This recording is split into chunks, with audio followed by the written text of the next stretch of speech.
Hello everyone, आज की इस वीडियो में हम करेंगे exercise 2.2 geometrical meaning of the zeros of A polynomials. तो इसमें टू फॉर्मूलाज का यूज होएगा हमारे पास में। सम ऑफ द रूट्स कितना हो जाएगा -b by A, product of the roots कितना हो जाएगा c बाय ए। तो इन फॉर्मूलाज को हम डिटेल में क्वेश्चंस में समझेंगे, ठीक है। तो हमारे पास में जो फर्स्ट क्वेश्चन है वो है find the zeros of the following quadratic polynomials. Quadratic polynomials क्या होते हैं हमारे पास में, जिनकी डिग्री कितनी होती है 2 होती है, जो कि हमने लास्ट वीडियो में किया था। तो क्या करने हैं, जो क्वाड्रेटिक पोलिनोमियल्स हैं उनके जीरोस फाइंड आउट करने हैं। जीरोस भी बोल सकते हैं हम, रूट्स भी बोल सकते हैं। एंड वेरीफाई करना है किस किस का यूज करके, जीरोस का यूज करके एंड कोफिशिएंट में रिलेशन बता के हमने इनको वेरीफाई भी करना है कि हमारा क्वेश्चन ठीक है कि नहीं है। तो चलिए स्टार्ट करते हैं फर्स्ट क्वेश्चन, फर्स्ट पार्ट का फर्स्ट क्वेश्चन, x² - 2x - 8, ठीक है। तो देखो स्टेप फर्स्ट में क्या करना है, इसको px के इक्वल रख लेना है हमने। जो भी हमारे पास में इक्वेशन क्वाड्रेटिक पोलिनोमियल गिवन है तो उसको पोलिनोमियल के इक्वल रख लेंगे, ठीक है। px से डिनोट करते हैं जिसे हमने ना, तो px के इक्वल रख लिया। अब px क्या कर देंगे, 0 के इक्वल कर देंगे। तो px इक्वल टू कितना हो गया, 0 हो गया। अब क्या करेंगे, अगर ये px 0 है तो इस इक्वेशन में पुट कर देंगे, px की जगह 0 पुट कर दिया। तो ये जो x² - 2x - 8 किसके इक्वल आ गया, 0 के इक्वल। अब देखिए हमें क्या करना है, क्वेश्चन को समझने की कोशिश कीजिए। हमें क्या करना है, यहाँ देखो हमारे पास में क्या है, x² का कोफिशिएंट कितना है 1, x का कोफिशिएंट कितना है -2, कांस्टेंट टर्म कितनी है -8। तो हमें ऐसे कोई दो नंबर चाहिए हैं जिनका हम मल्टीप्लीकेशन करें ना, वो कितना आना चाहिए, इसका और इसका प्रोडक्ट, यानी x² के कोफिशिएंट का और कांस्टेंट टर्म का क्या आना चाहिए, प्रोडक्ट, मल्टीप्लिकेशन, ठीक है। तो 1 और -8 का प्रोडक्ट करेंगे, कितना आ जाएगा, मल्टीप्लिकेशन करेंगे कितना आ जाएगा, -8। तो हम अगर मल्टीप्लाई करें उन दो नंबर्स को, कितना आना चाहिए, -8 आना चाहिए। और दूसरी कंडीशन क्या है हमारे पास में, अगर हम उनको प्लस करें तो कितना आना चाहिए, -2 आना चाहिए, जो x का कोफिशिएंट है वो आना चाहिए। तो अगर हम प्लस करें उन टू नंबर्स तो कितना आना चाहिए, -2 आना चाहिए। तो कैसे निकाल लें हम वो दो नंबर जिनका हम प्लस करें तो -2 आए और मल्टीप्लिकेशन करें तो -8 आए, हमें उन दो नंबर चाहिए। तो कैसे निकालते हैं, देखिए जो मल्टीप्लाई में पूछ रखा है ना 8, साइन छोड़ देते हैं, अभी सबसे पहले लेते हैं 8 पूछ रखा है। तो 8 का एलसीएम ले लेते हैं हम, कितना हो जाएगा 2 2 2, एलसीएम आ गया इसका, है ना। अगर एलसीएम निकालना आता है तो ठीक है, नहीं आता तो रियल नंबर्स की जो वीडियो है उनमें देख लीजिएगा, ठीक है। तो हमारे पास में 2 2 2 एलसीएम आ गया हमारे पास में। तो देखो इनसे हम दो नंबर बना सकते हैं, क्योंकि मल्टीप्लिकेशन तो चाहे जो मर्जी ले ले तो 8 ही आएगा। 8 के फैक्टर्स हो गए ना ये। अब 2 2 2 कितना हो गया, 8 हो गया, है ना।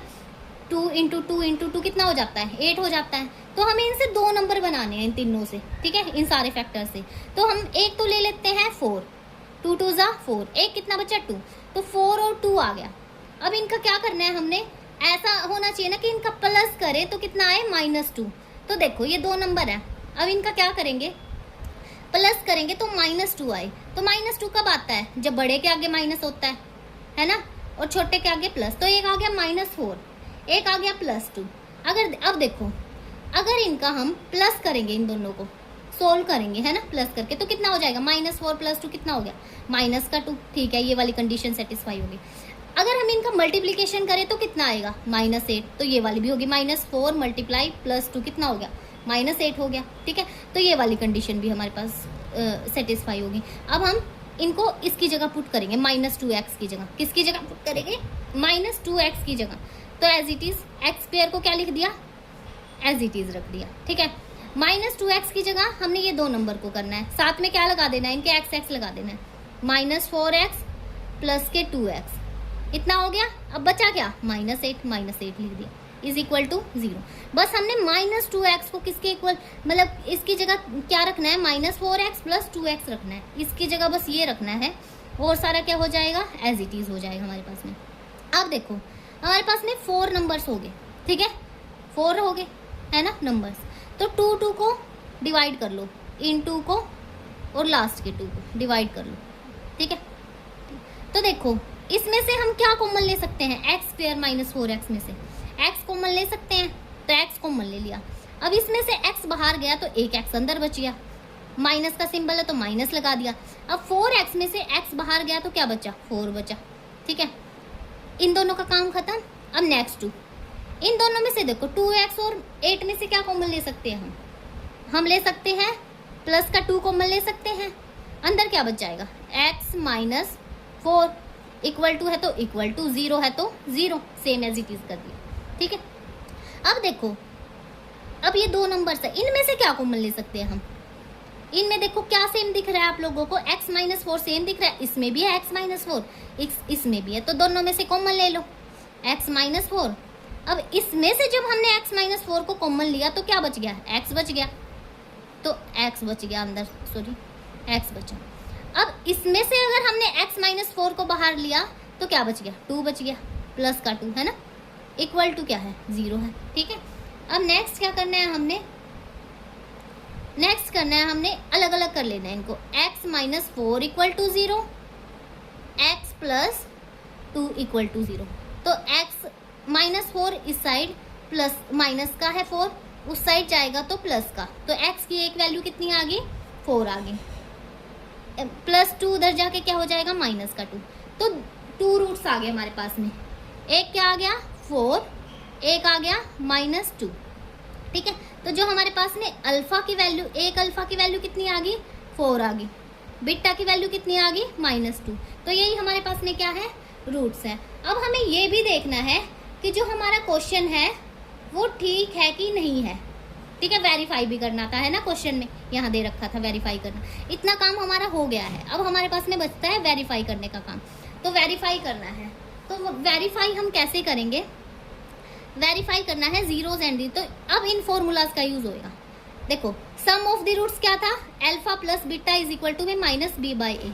ठीक है, तो अब हमारे पास में अल्फा और बीटा की वैल्यू तो हमें पता लग गई है ना, अब हमें देखना है कि ए और बी और सी की वैल्यूज क्या होंगी, तो देखो ये वाली थी हमारे पास में इक्वेशन है ना, पोलिनोमियल इक्वेशन, तो देखो अब इसमें ए की वैल्यू क्या है, जो एक्स स्क्वायर के आगे है ना एक्स स्क्वायर का जो कोफिशिएंट है वो ए की वैल्यू होती है, बी की क्या हो जाएगी -2 हो जाएगी। ठीक है, सी की क्या हो जाएगी, जो कांस्टेंट टर्म है वो हो जाएगी -8। ठीक है, तो हमारे पास में alpha beta A B C तीनों की वैल्यूज आ चुकी है। ठीक है, तो अब हमने बस वेरीफाई करना है, तो क्या है सम ऑफ द रूट्स, सब रूट्स हैं इनका सम किसके इक्वल आना चाहिए -b बाय a के, तो अल्फा कितना है, अल्फा है 4, प्लस है तो प्लस, बीटा कितना है -2 तो -2 इज इक्वल टू, माइनस है तो माइनस, b कितना है -2 तो -2 ऊपर लिख दिया। अब डिनोमिनेटर में a की वैल्यू 1, तो देखो सोल्व करो आगे, 4 प्लस माइनस -2, माइनस से माइनस कैंसिल, 2 नीचे 1 लगाएंगे तो 2 ही होता है इसका मतलब, तो 2 इक्वल टू 2, तो left hand side is equal to right hand side, तो हमारा आंसर बिल्कुल ठीक है। ठीक है, तो अवर आंसर इज करेक्ट। ये हमारे पास में था 2.2 का फर्स्ट क्वेश्चन। ठीक है, आज के लिए इतना ही, चैनल को सब्सक्राइब कीजिए, अगर आपने 10th क्लास का पूरा सिलेबस करना है तो लाइक कीजिए, शेयर कीजिए। मैं आशा करती हूँ कि ये चैनल आप लोगों के लिए बहुत ही लाभदायक होएगा। Thanks for watching.